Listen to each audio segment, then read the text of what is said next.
problème maventy tsika lehilahy atsika lehilahy koa fa niaraka amin'ny viavy na nanambady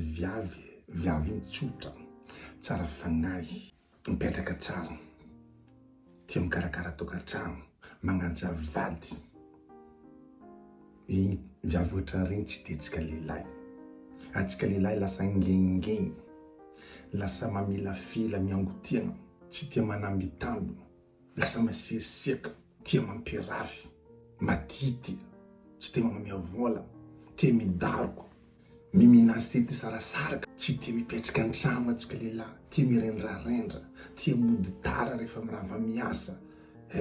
tia magnano tsikakaka atsika lehilahy koa fa nahazo viavy miaraka amin'ny viavy na nanambady viavy ohatra regny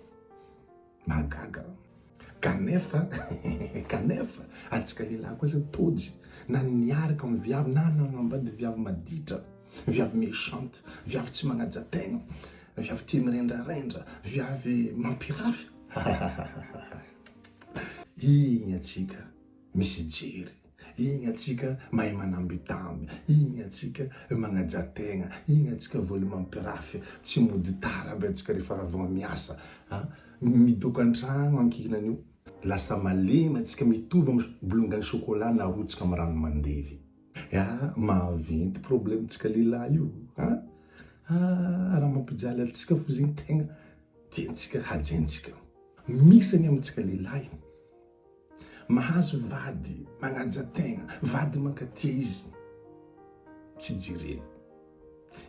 iroany isan'andro titihiny isan'andro isiasiany isan'andro fa lera viavy vadiny igny empaka kajo de tafiaraka amin'olona amin'ny lehilahy hafa eo izy sahiragna mandeha manambitamby mandeha manampody mandeha eo izy mankatia le viavy foary adalagna vadinao ninao zaraiky mankatianao izy igny tsy tianao fa lera izy fa miaraka amin'olo ry eo nao vo sahiragna eo nao vo matsapategna eo nao vo vainao fa vadinao mankatianao donc raha tambaragna zegny tegna ny tianao problème maventy ny tsika lehilahy io mila mitsabotegna atsika